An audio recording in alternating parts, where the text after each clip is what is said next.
एक मिनट एक खबर की शुरुआत। आज से संसद के बजट सत्र का दूसरा चरण शुरू होने जा रहा है। संसद के बजट सत्र का दूसरा चरण आज से शुरू होगा। आज से शुरू हो रहा दूसरा सत्र 8 अप्रैल तक चलेगा।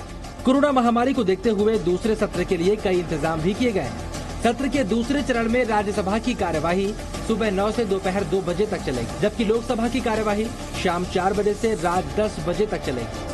संसद परिसर में ही सांसदों के लिए एक टीकाकरण केंद्र स्थापित किया गया है, जिसमें 60 वर्ष से अधिक आयु के सांसदों का टीकाकरण किया जाएगा।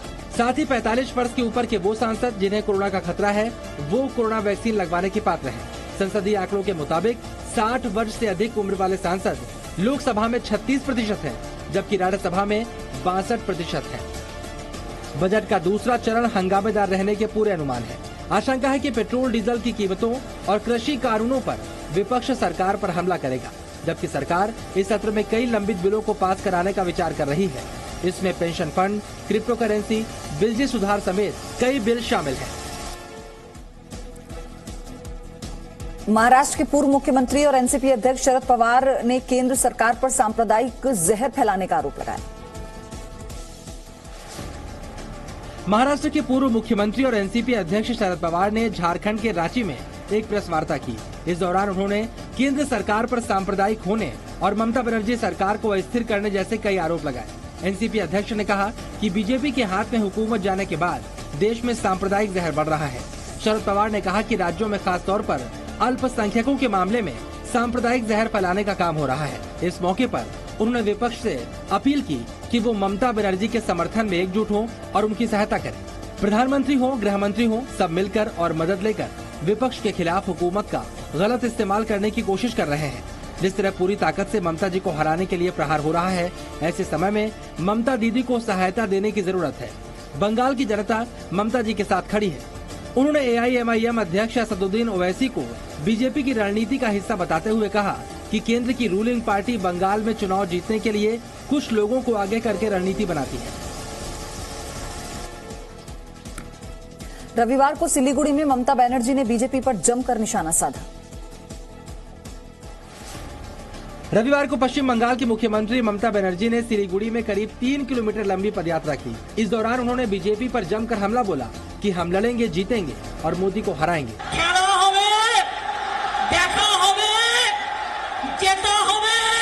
इस दौरान ममता बनर्जी ने कहा, परिवर्तन बंगाल में नहीं दिल्ली में होगा और मोदी जी को जाना पड़ेगा।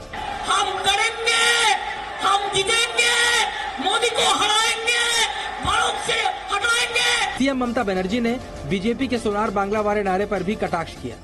बांग्ला को सोनार बांग्ला बनाएगा, बोलो दिल्ली को तो बेच दिया, दिल्ली का लाल किला को बेच दिया, कब ताजमहल को बेच देंगे, इंडियन रेलवे को बेच दिया, BSNL को बेच दिया, कोल इंडिया को बेच दिया, डिफेंस को बेच दिया, एयर इंडिया को बेच दिया। हाय कहा खाली इंडिया का नाम बदलना है आपका नाम पे, बाकी तो यही है। रविवार को केंद्रीय गृह मंत्री अमित शाह ने केरल में चुनावी बिगुल फूंका।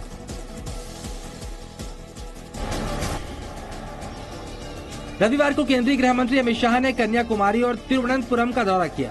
तिरुवनंतपुरम में गृह मंत्री अमित शाह ने चुनाव अभियान शुरू करते हुए राज्य की CPIM सरकार पर केरल को भ्रष्टाचार, राजनीतिक हिंसा और बीमारू भूमि बनाने का आरोप लगाया। गृह मंत्री अमित शाह ने कहा कि भगवान पद्मनाभ की भूमि केरल अब भ्रष्टाचार, राजनीतिक हिंसा की भूमि बन गई है। कभी केरल विकास, पर्यटन, साक्षरता में सबसे आगे था, लेकिन अब LDF और UDF के साथ यहाँ भ्रष्टाचार और हिंसा का बोलबाला हो गया है। जब UDF सत्ता में आती है तो सौर घोटाला होता है और जब LDF सत्ता में आती है तो डॉलर और सोने की तस्करी होती है। रविवार को गृह मंत्री अमित शाह ने केरल विजय यात्रा में हिस्सा लिया और तिरुवनंतपुरम के श्री शैलम में श्री रामकृष्ण आश्रम में राज्य भर के 27 धार्मिक मठों के प्रतिनिधियों से मुलाकात की। केरल में फिलहाल बीजेपी अपनी राजनीतिक जमीन तैयार करने के लिए पूरी मेहनत कर रही है। आज से दिल्ली विधानसभा का बजट सत्र शुरू होने जा रहा है। दिल्ली विधानसभा में आज से बजट सत्र 2021-22 शुरू होने जा रहा है। दिल्ली के उपराज्यपाल अनिल बैजल के अभिभाषण के साथ आज सत्र की शुरुआत होगी। अनुमान है कि आज दिल्ली के वित्त मंत्री और उप मुख्यमंत्री मनीष सिसोदिया आर्थिक सर्वेक्षण पेश करेंगे। सूत्रों के हवाले से खबर है कि दिल्ली सरकार स्वास्थ्य, शिक्षा, पर्यावरण और बिजली पानी पर सब्सिडी जारी रखेगी। साथ ही दिल्ली वासियों को कई बड़ी सौगातें भी दी जा सकती हैं। वर्ष 2021-22 का प्रस्तावित बजट 70,000 करोड़ होने की उम्मीद है। हालांकि कोरोना महामारी के कारण दिल्ली सरकार के राजस्व में 35% तक की कमी आई है। इस वर्ष के बजट में ये केजरीवाल सरकार के लिए चुनौती है कि वो बजट कैसे बढ़ाए।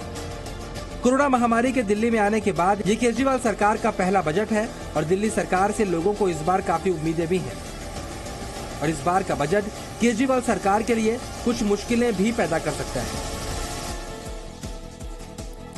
कांग्रेस महासचिव प्रियंका गांधी ने रविवार को मेरठ में किसान महापंचायत की। 1 मिनट में पूरी खबर देखी। रविवार को कांग्रेस पार्टी की किसान महापंचायत मेरठ में हुई, जिसमें पार्टी की महासचिव प्रियंका गांधी शामिल हुई। इस दौरान प्रियंका गांधी ने केंद्र सरकार के नए कृषि कानून पर हमला करते हुए कहा कि जब तक सरकार मानेगी नहीं, तब तक हम किसानों के साथ संघर्ष करेंगे। मुझ में जितना दम है, जब तक जीवन है तब तक मैं आपके लिए लड़ती रहूंगी। जब तक ये सरकार मानेगी नहीं, जब तक ये अपने काले कानून वापस नहीं लेगी, तब तक हम आपके साथ खड़े रहेंगे और आपके संघर्ष में आपके से कंधे मिलाकर संघर्ष करेंगे। किसान आंदोलन में किसान संगठनों द्वारा की जा रही महापंचायतों के बीच कांग्रेस पार्टी अपनी अलग किसान महापंचायतें कर रही है। संयुक्त किसान मोर्चा ने महिला दिवस को महिला किसान दिवस के रूप में मनाने का फैसला किया। संयुक्त किसान मोर्चा ने आज के दिन को महिला दिवस किसान दिवस के रूप में मनाने का फैसला किया। संयुक्त किसान मोर्चा के मुताबिक आज के दिन सभी धरना स्थल महिलाओं द्वारा संचालित किए जाएंगे, जहां महिलाएं मंच प्रबंधन के साथ साथ संबोधित भी करेंगी। आज के दिन के खास कार्यक्रम के लिए संयुक्त किसान मोर्चा ने महिला संगठनों और अन्य लोगों को आमंत्रित भी किया है। साथ ही संयुक्त किसान मोर्चा ने अपील की है कि आंदोलन के समर्थन में इस तरह के कार्यक्रम किए जाएं और देश में महिला किसानों के योगदान को उजागर किया जाए। हाल ही में किसान मोर्चा ने यह भी कहा था कि उन्होंने 15 मार्च तक के सारे कार्यक्रम तैयार कर लिए हैं। उधर रविवार को किसान नेता राकेश टिकैत ने मीडिया से बात करते हुए बताया कि वो 13 मार्च को कोलकाता भी जाएंगे। सरकार जा रही है अभी घूमने बाहर। आ जाएंगे 1 महीने में दिल्ली में। कलकत्ते गई साथ सरकार, हम भी जा रहे हैं कलकत्ता 13 तारीख में। हाँ, मिलेंगे सरकार से। दिल्ली में कोरोना के नए मामलों की संख्या अभी भी 300 के आसपास बनी है। दिल्ली में भी कोरोना के मामले लगातार बढ़ रहे हैं। पिछले 24 घंटे में दिल्ली में 286 नए मामले सामने आए, जबकि इस दौरान 2 मरीजों की कोरोना से मौत हुई। वहीं पिछले 24 घंटे में 260 मरीज इलाज के बाद ठीक हो गए। दिल्ली में कोरोना के कुल 6,41,101 मामले सामने आ चुके हैं।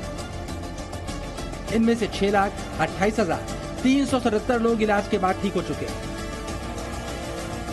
जबकि एक्टिव मरीजों की संख्या 1,803 हो गई है। दिल्ली में कोरोना से कुल 10,921 लोगों की मौत हो चुकी है। दिल्ली में कोरोना रिकवरी दर 58% से ज्यादा है, जबकि कोरोना से मृत्यु दर 2% से कम है। Presenting B News app, available on Google Play and App Store. Download it now.